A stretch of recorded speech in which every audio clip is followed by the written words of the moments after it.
皆さんこんにちは。古流型み会のおつかりこうです。本日はスラッとした剣のような歌詞が印象的な花材グラジオラス、こちらの花材の綺麗に生けるポイントなんかを交えつつ2作ほど皆さんにご紹介できればと思っております。それでは本日の花材がこちら。はい、ということで改めまして本日の花材がこちらの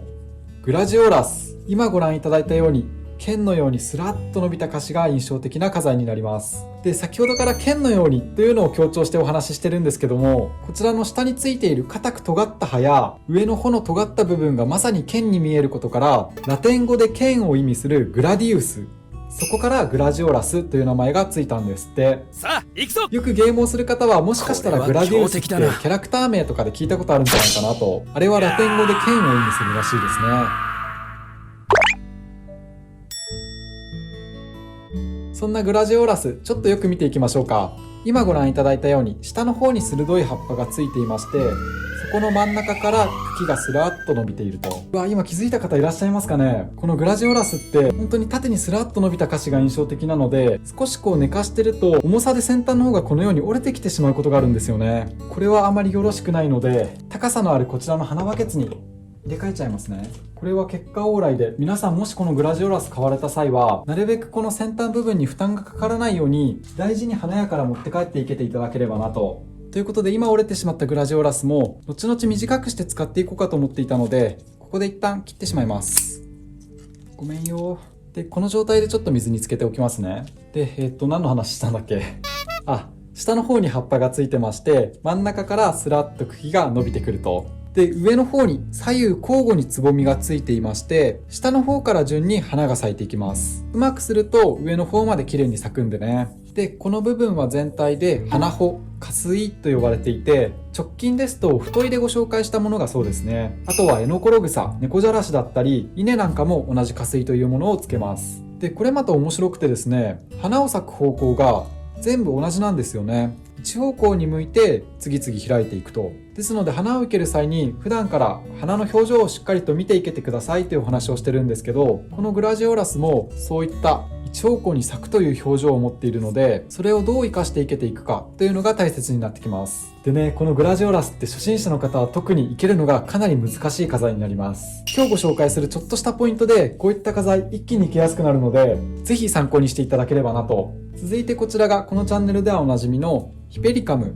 これまたかなり長いヒペリカムが手に入りまして、普通の花屋のサイズですとここまで付き枝もついてなければ丈もだいたい長くてこのぐらいですかね。ですので一本一本の実はそこまでついてはいないんですけど、かなり枝分かれした立派なヒペリカムが手に入りました。で、こちらのヒペリカムの特徴としては、このようにキャンディーのような可愛い実をたくさんつけます。また和名がですね、音切り草って言うんですけど、なかなか物騒な感じ書きますよね。で、この音切り草の由来も面白くてですね、昔からこのヒペリカムの茎や葉っぱというのは傷薬などの民間薬に使われてたみたいなんですね。で、とある男がこのヒペリカムを原料にした薬を作って秘密にしていたところ、その弟が第三者にその秘密を漏らしてしまったと。そこでそのあんちゃんの怒りを買って弟が切り殺されたというところから音切り草という名前がついたんですって。こんな可愛い顔してなかなかにえぐい話ですよね。まあね、このヒペリカムに罪はないんでね、今日はこちらのグラジオラスとヒペリカムを使って何か作品を生けていきたいと思います。そして本日の器がこちらのひょうたん型っていうんですかね。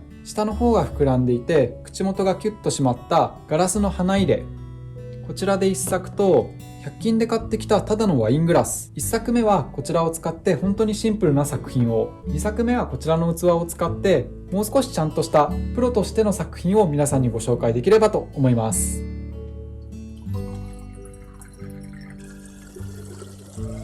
よし、それでは早速生けていきたいと思います。まずはこちら、今日のテーマとなっているグラジオラス。でね、この1作目でこういった花材を生ける際の超重要なポイント、皆さんにお伝えできればなと。早速なんですけど、このグラジオラス、まあ丈が立派ですよね。ですので、このまんま生けるわけにはいかない。ということで器と花材のバランス、とても重要なので、こちらのワイングラスのサイズに合わせて、もちろん短く切っていくんですけども、そうなってくると、まあ長くてもこのぐらいかな。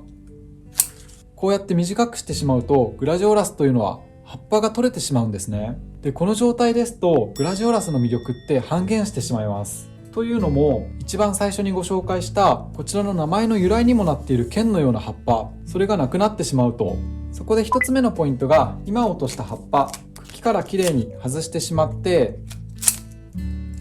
この先端にもちっちゃい葉っぱついていますね。これも外してしまう。で今葉っぱだけで落としてしまったんですけど、うまく切るとですね、先ほどこんな感じでくっついてたと思うんですけど、ここの茎の部分が見えないぐらいまで綺麗に切ってしまって、で葉の部分ではなくて茎の部分を切ると、こんな感じで茎がついたまま葉っぱが使えるので、剣山とかに刺す際はこちらの方が針に刺さりやすいのでおすすめです。今回はワイングラスでいけるのでこの状態でもいいかなと。でこんな感じでグラジオラスの葉だけを取って、それをですね、剣山があった方が分かりやすいか。これだけだと先ほどお話したようにグラジオラスの魅力というのは半減してしまっているので、今落としたこちらの葉っぱを後からこのように足してあげると、やっぱ剣山の場合は茎がついてた方がいきやすいかもしれないですね。こうやって見るといかがでしょうか。先ほどご覧いただいたこちらのグラジオラスの特徴をそのままにサイズをコンパクトにしたものを生けることができます。そうやってね、2本ぐらい長短をつけてこうやって生けてあげれば、もうそれだけでも綺麗に飾れますし、このテクニックは今から生けるお花にも応用が効くんでね。そんなところで、このようにまずは葉っぱと花の部分、先端の部分を分けてしまう。でさらにここで2つ目のポイント、このまま生けてもいいんですけど、これに葉っぱを足しただけだとちょっと物足りないなという場合、このように今スラッと尖ったつぼみの部分と綺麗に咲いている花の部分で、さらにこのように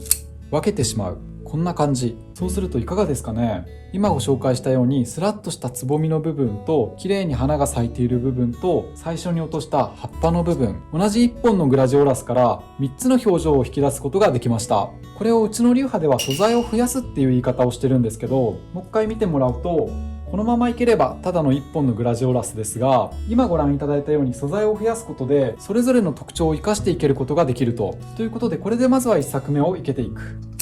まずはこちら、スラッと伸びた先端部分、花穂ですね。この先端部分もグラジオラス一本一本くねくね曲がったりして表情が違うので、しっかりと表情を見ていけていく。こんな感じ。続いて中心部分寂しいので、こちらの綺麗に咲いている花の部分を使っていく。でこれまたこのまま刺してもいいんですけど、ちょっとこの隙間気になるという場合は、これもですね、このように茎の部分綺麗に落としてあげると2つの花にさらに分けることができます。どうしても短くなってしまうんですけどね、口元にいけるならこれでもいいんじゃないかなと。1輪口元にいけて、2輪目は先ほどより茎がちょっと長いので少し表情をつけてこちら側にいけていきますか。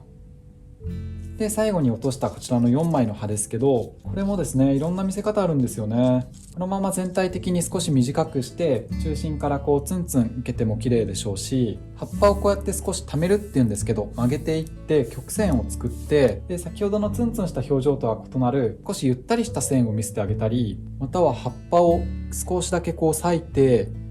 先端部分をそこにこんな感じで入れてですね、これをこのようにいけたり、はたまたグラジオラスというのは花が高くて下の方に葉っぱがついてるというのが普通なんですけど、このようにパーツに分けてしまえば逆にですね、葉っぱを主役に高くスラッと持ってくなんて手もありますね。こうするとよりグラジオラスの剣のように印象的な葉の姿が生きてくるんじゃないかなと。先ほどくるんとさせたこれを混ぜ込んでもいいんじゃないかな。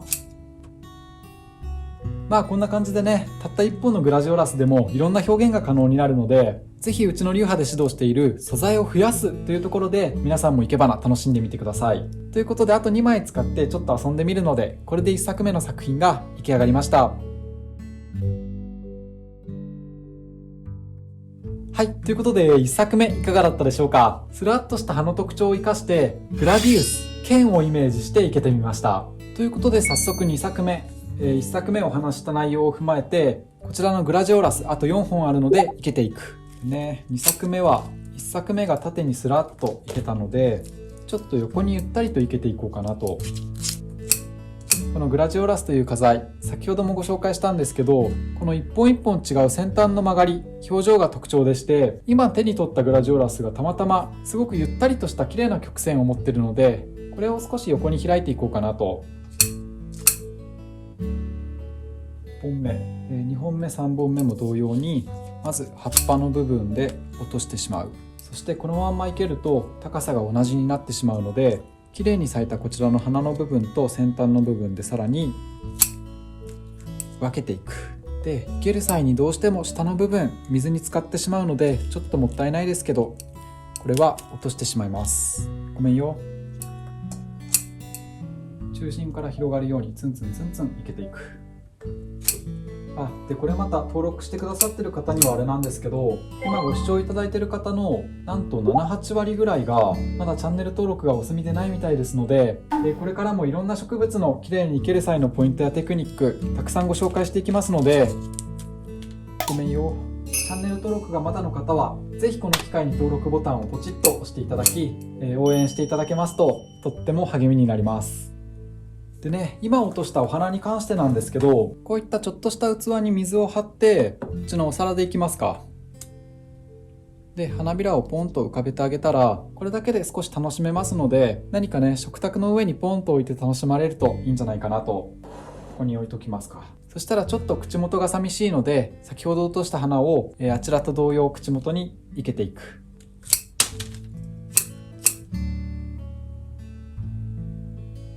こんな感じかな。こちらも一輪残ってるので同様に生けちゃいますね。こんな感じでいけたら次にこんだけ残った葉っぱですね。これをどうやっていけていこうか。先ほどはくるっと味付けをしていけたので、次はシンプルにこのツンツンした菓子を生かしていこうかなと。ちょっと1枚入れてみますか。でこのまんま平べったくていけづらい場合は少し先の方こう畳んであげると細くなるので、これでこうやって入れてあげるといきやすいんじゃないかなと。こんな感じでこの花水のツンツンした菓子特徴に合わせて葉っぱもツンツンといけていくと、これまた面白い作品が出来上がるんじゃないかな。こうやって少し手前に貼って立体感をつけたり、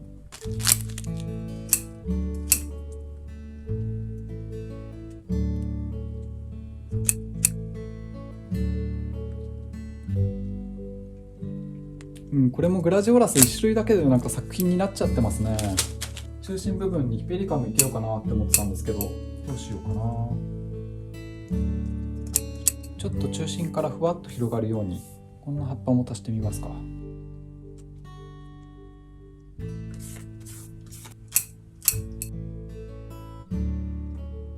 まだ3枚ほど残ってるんですけど、最後1枚入れて完成にしたいと思います。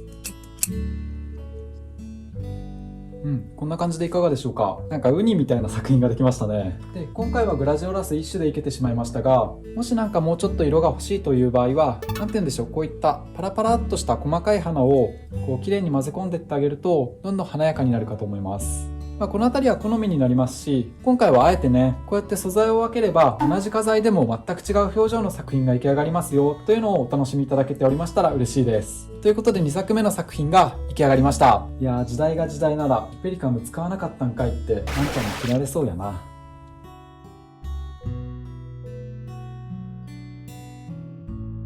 はい、いかがだったでしょうか。今日ご紹介した素材を増やすという超重要なポイント、これは別の花材でも応用が効きますし、このテクニックを用いるだけで作品表現の幅を一気に広げることができますので、ぜひチャレンジしていただければと思います。本日の動画が面白かった、ためになったという方はチャンネル登録や高評価、あとはコメントなんかもいただけますと嬉しいです。それでは本日も最後までご視聴いただきありがとうございました。